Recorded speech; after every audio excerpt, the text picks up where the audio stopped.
Hello everyone. Today I will try to explain to you the e-games and esports industry and the methods of making money in the simplest way possible.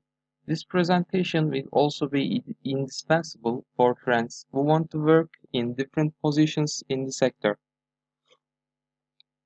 As a content instructor, I would like to briefly introduce myself.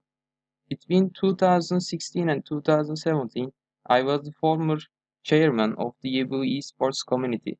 Me and my teammates activated the club, which has been inactive since 2014, and organized various events. If you want to check the club itself, you can browse the social media accounts at the end of the presentation.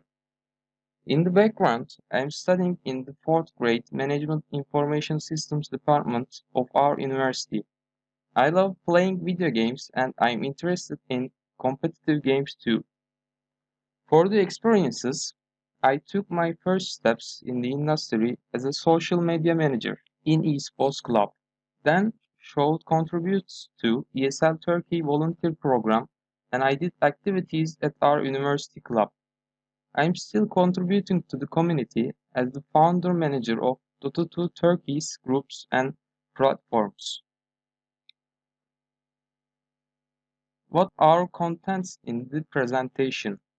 We will first look at how electronic games evolve into video games. In the second step, we will take a look at the business models of people working in the gaming networks. Thirdly, we will look at the formation of competitive environment and the development of esports with the spread of video games on the online platform.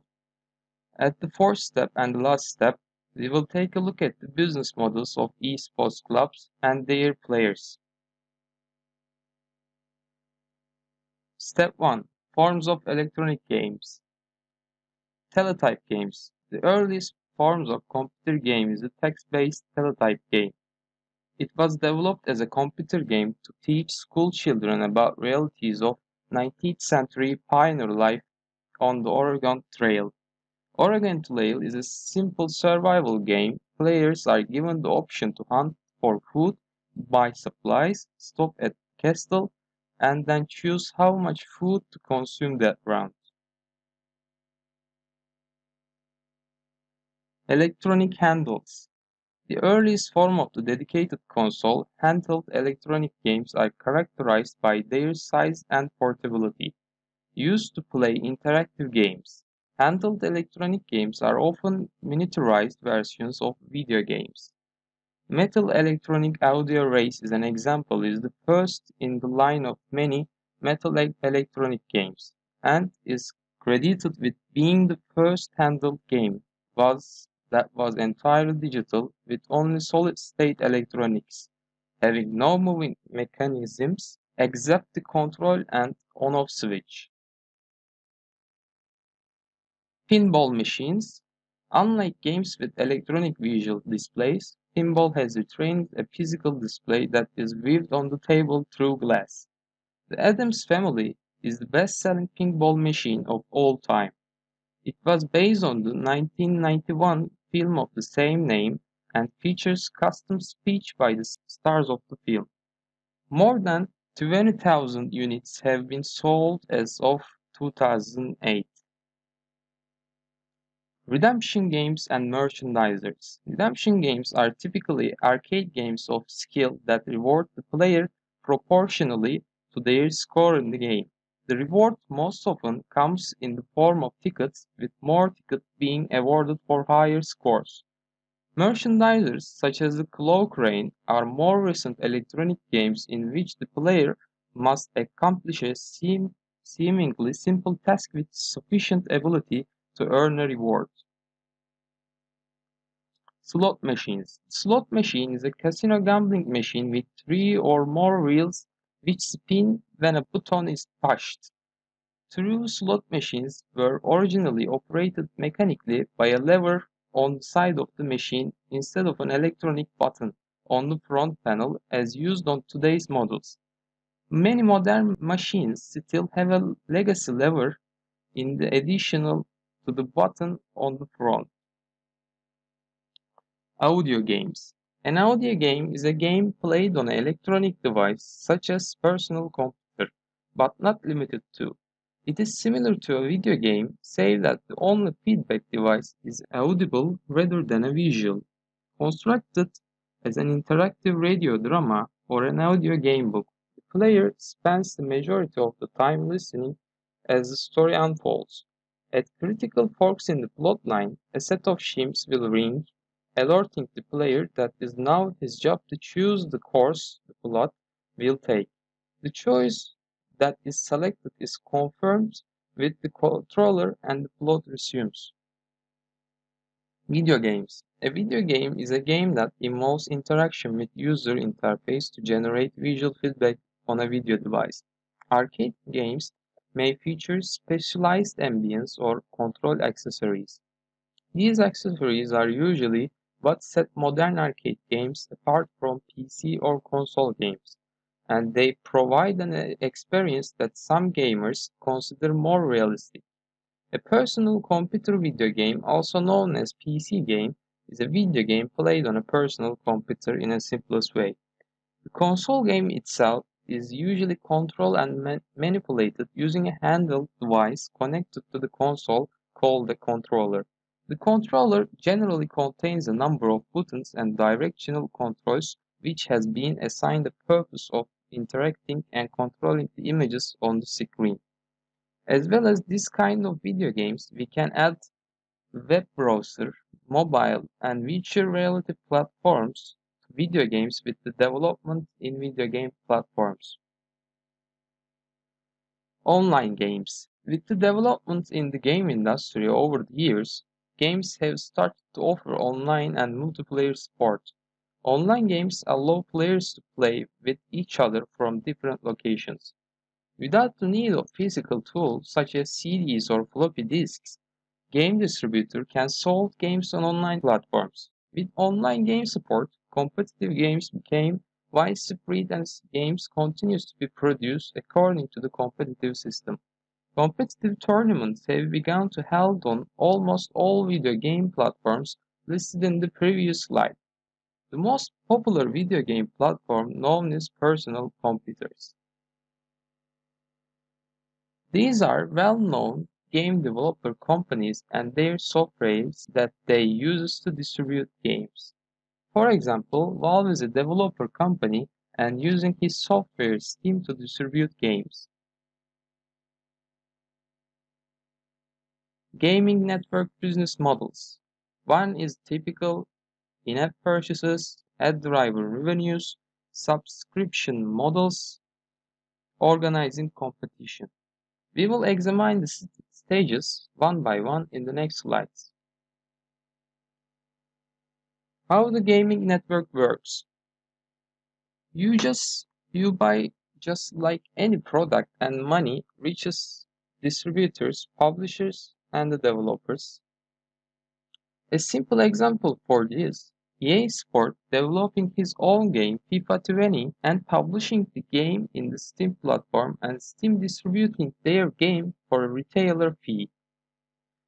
What is the wholesale price of a typical $60 console game?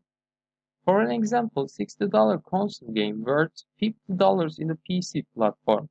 Retail takes 20% fee and the rest of them goes to the publishers and the developers itself.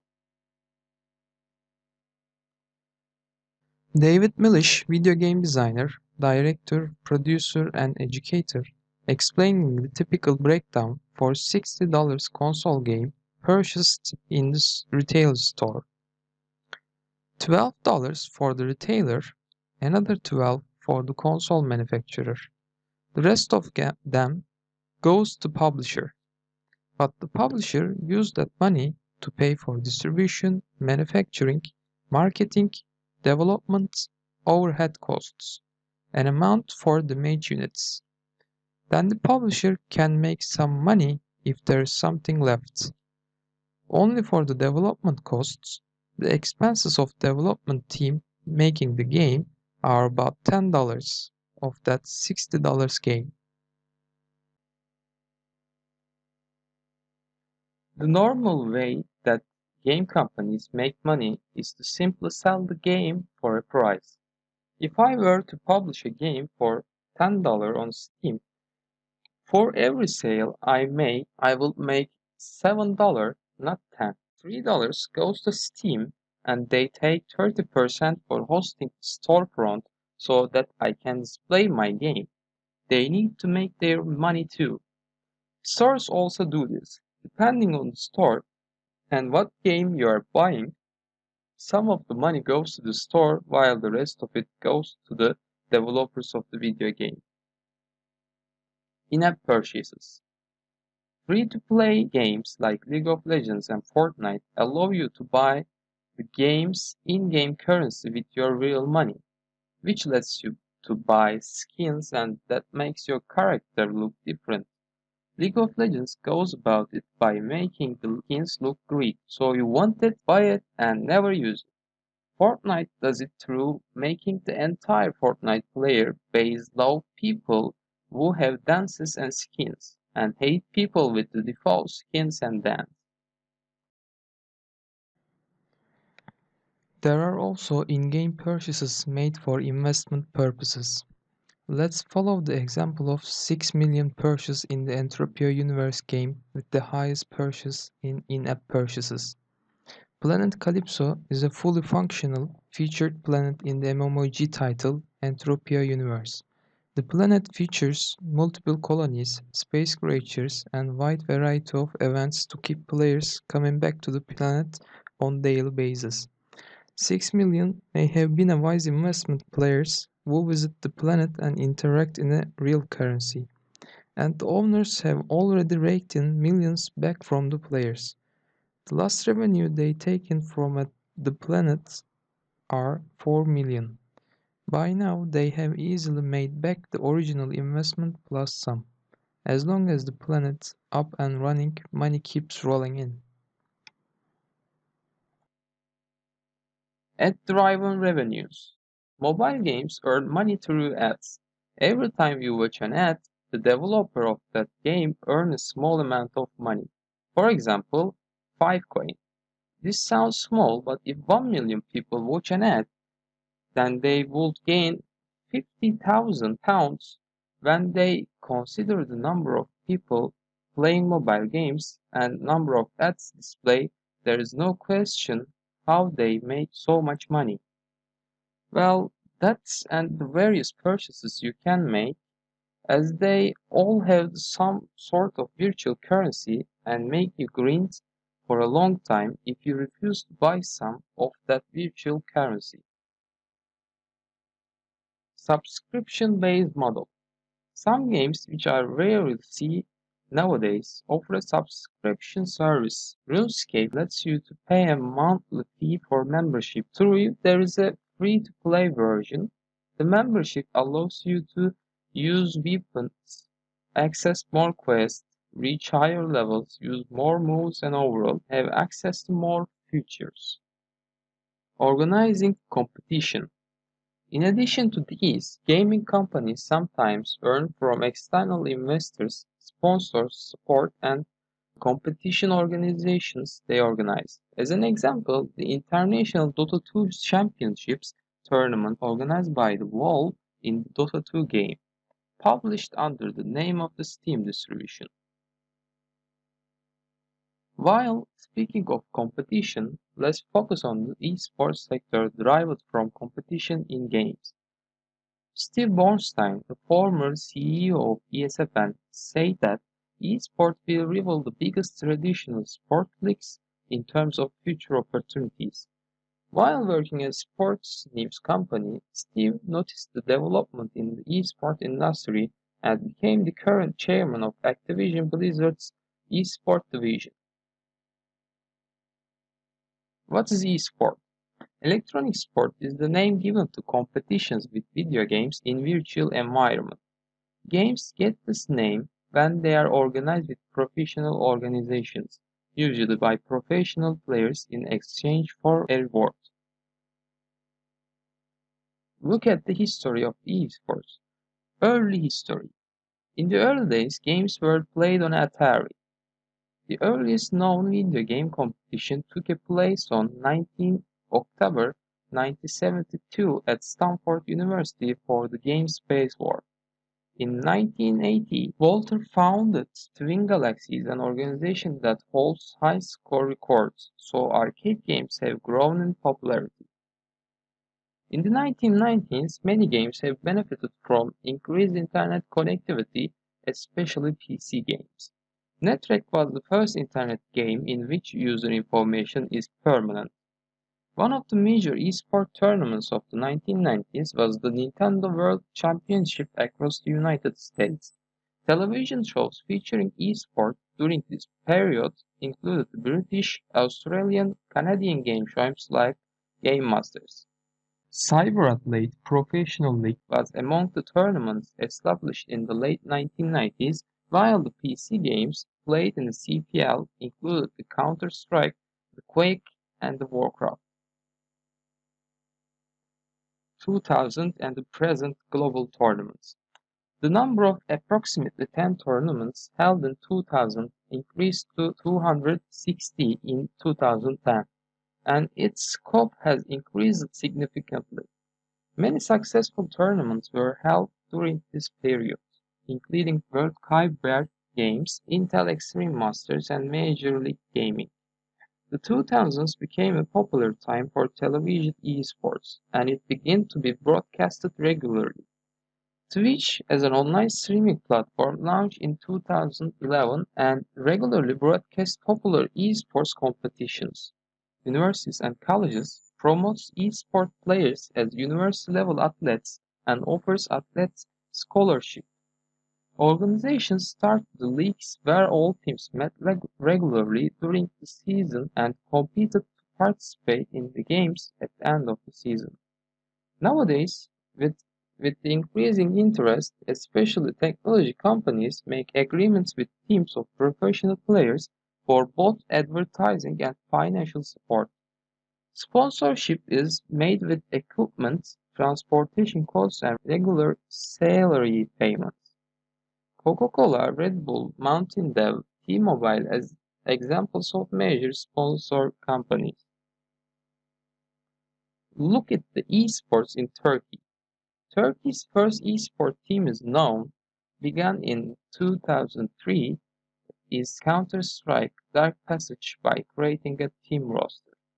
With growing demand for esports alongside independent teams in Turkey, official sports clubs began to include the Beşiktaş Esports, 1907 Fenerbahçe Esports, and Galatasaray Esports. Also, supermassive Bahçeşehir University's League of Legends team is among the successful teams.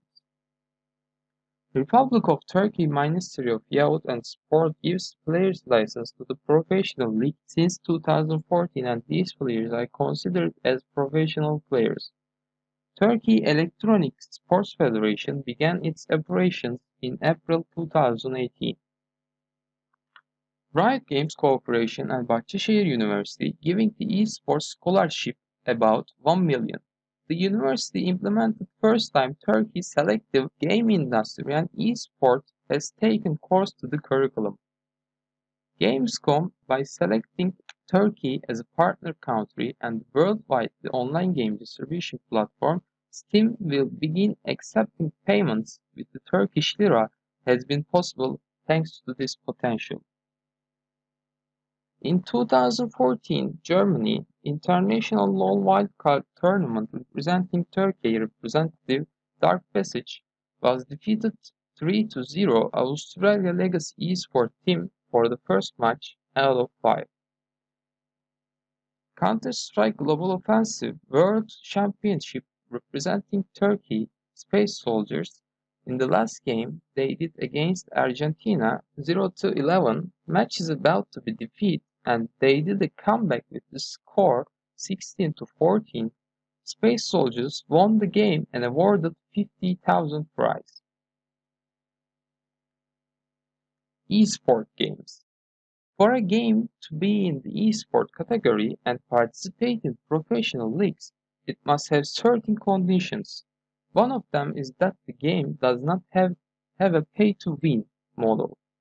The game can be made available for paid or free use. However, spending for the game or in-game should not make one better than other players. The game needs to be fit for the challenge, have a high number of players, and be supported by its developer.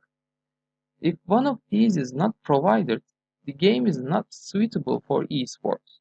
For example, although Minecraft is one of the games with the most active players, it is clearly not in the esports category, as the winner and loser cannot be determined.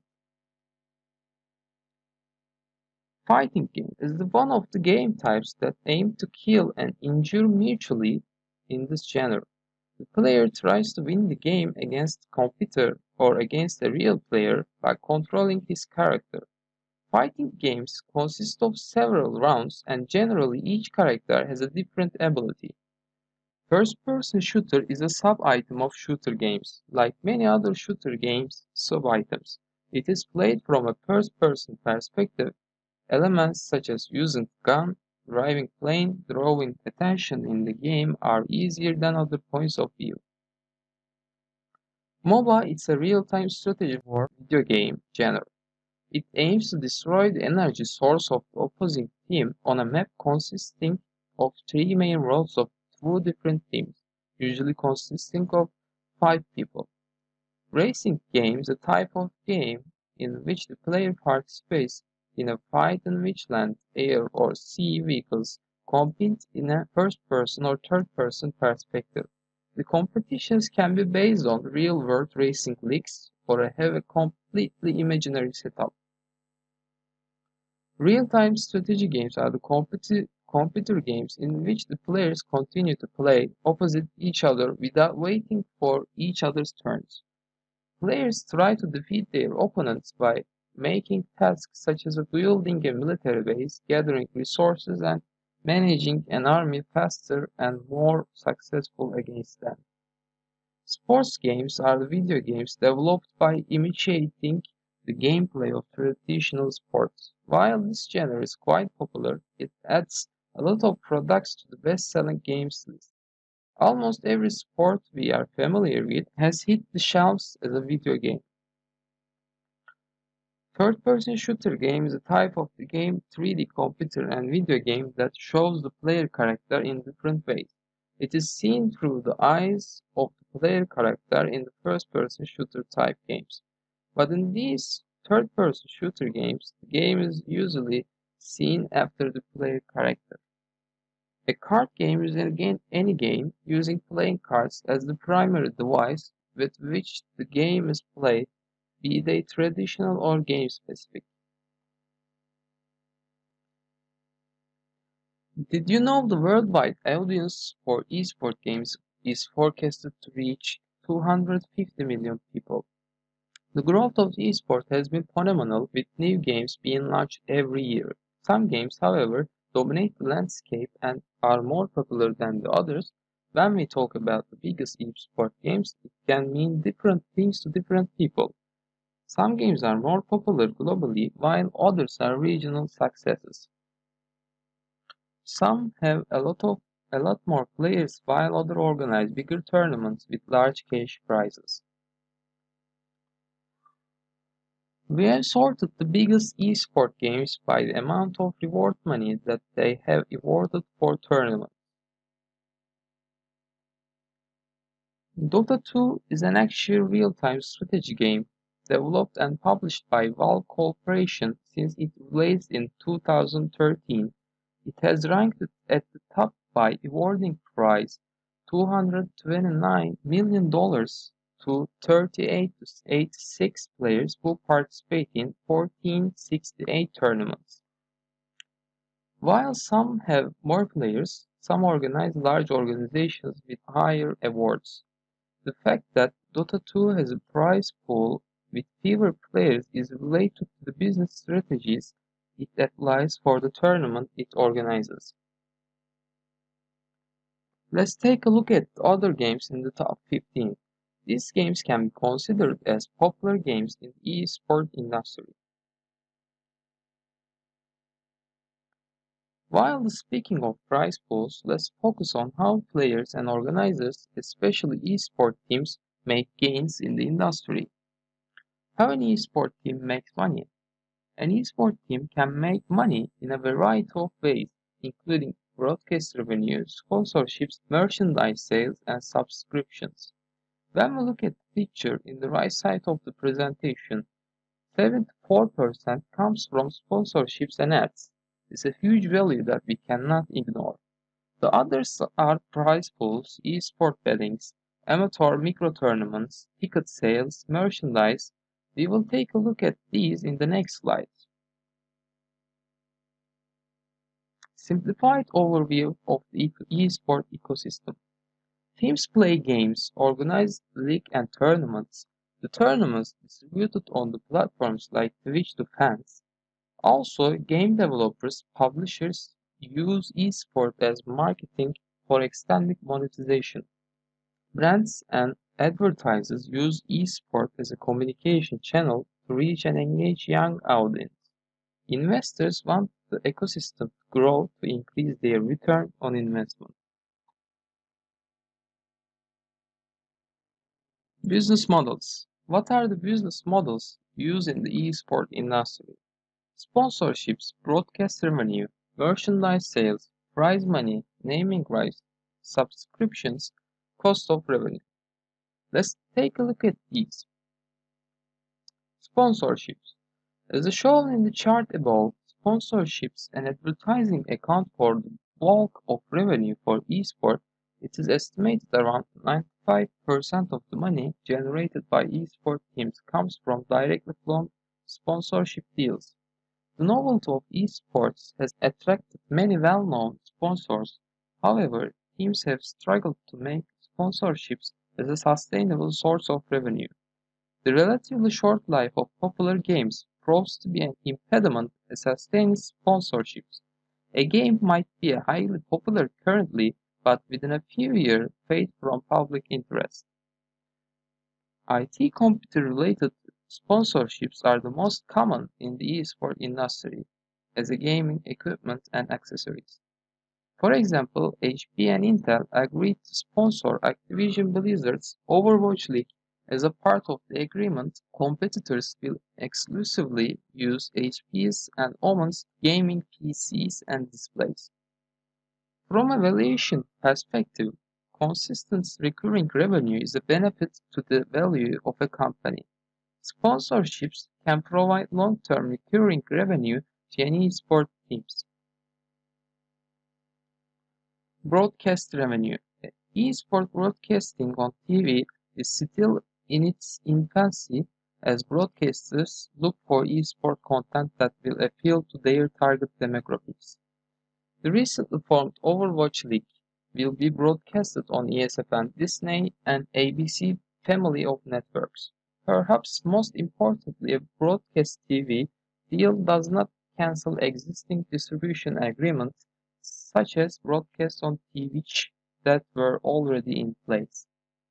While game developers and league creators are able to come to the broadcast agreements, it is more difficult for esport teams. Esport teams generally do not share in broadcast revenues, as those agreements are negotiated between game developers, league creators, and the broadcasting entities. Merchandise sales.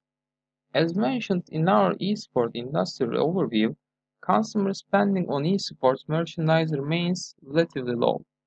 Esport teams offer apparel, accessories, and gaming equipment through their team website. From a valuation perspective, merchandise sales can be a source of supplemental income. However, merchandise sales will not have a significant impact on the valuation of an esport team because the revenue tends to be small and non-recurring.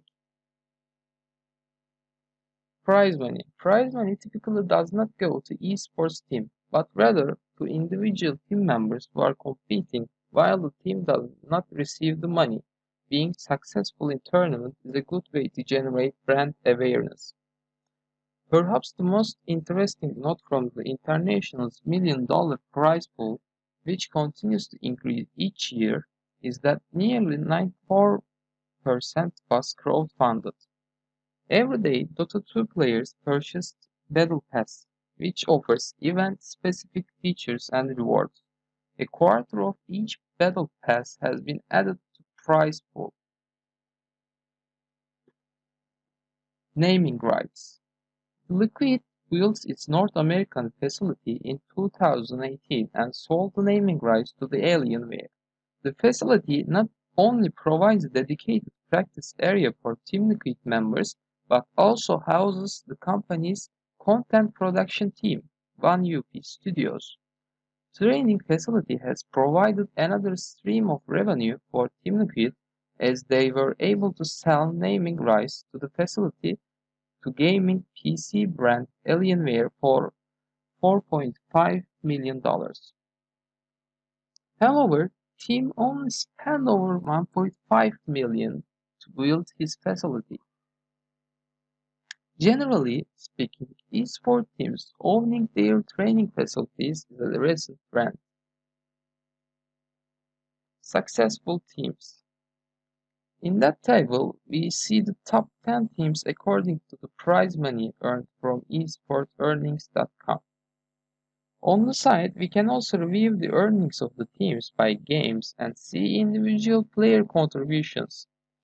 As an example, we can take a look at the Team Liquid. The esports team, which competes in many different game areas we see right now, seems to have earned its biggest gain from the Dota 2 International Tournament. Already the top 5 players we see on the player list are Team Liquid's Dota 2 team.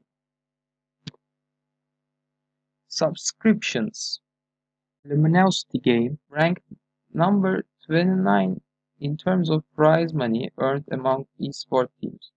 However, Luminosity also boasts arguably the most well-known eSport player in the world, Tyler Blevins. Ninja recently revealed that he makes $400,000 per month from his more than 160,000 paid Twitch subscribers. On Twitch, streamers net $2.50 per subscription, which costs subscribers $5 per month. Twitch subscribers receive access to exclusive badges and ad-free streams. According to CNBC, advertising revenue averages about $250 per 100 subscribers, making it very profitable for those with millions of followers. Having high-profile players on the roster can increase the visibility of an eSport team and therefore lead to more followers and eventually subscribers. Subscriptions are another source of revenue, recurring revenue for a team. High-profile esports players in Turkey, as an example, Keriman Tokmaket Duman, known for his acting in the Arka Sokaklar, which is a popular well-known series in Turkey. Keriman started his esports career in 2015 and ANT Gaming CSGO team. Keriman, who is an esports player in addition to his acting career, also continues to attract the attention of the players by broadcasting on Twitch. In this way, esports teams manage to attract more attention to their fans.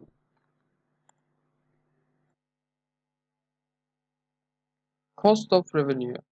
As with any businesses, there is a cost generating revenue. Esports teams get most of their revenue from sponsorships.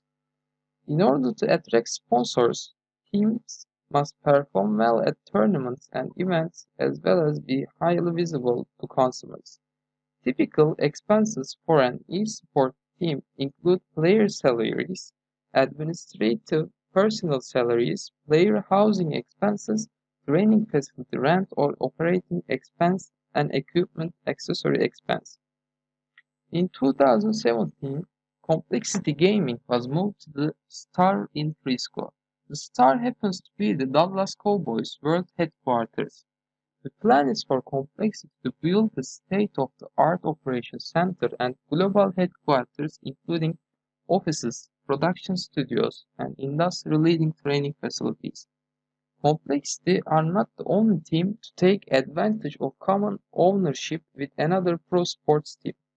In April, Team Dignitas spent time with Philadelphia trainers in order to prepare for the Intel Extreme Masters in Poland. The takeaway: in general, the most common source of the revenue is sponsorships. In order to increase sponsorships, eSport teams need to perform well in the tournaments they enter. Merchandise sales, prize money, and broadcast revenue are other ways eSport teams can make money. Most eSport teams have similar expenses, so profitability of a specific team usually depends on performance at the top line. Chris Mercer, founder of Mercer Capital, states the two primary functions in the value of a business are risk and growth. Esport teams with a significant amount of recurring revenue through sponsorships, subscriptions, etc., are less risky than teams that have less consistent revenue sources, prize money, merchandise sales. The less risky an entity, the greater the value of that entity. Thank you for listening. You follow us on our social media accounts. If you have any questions or suggestions, feel free to ask and contact us.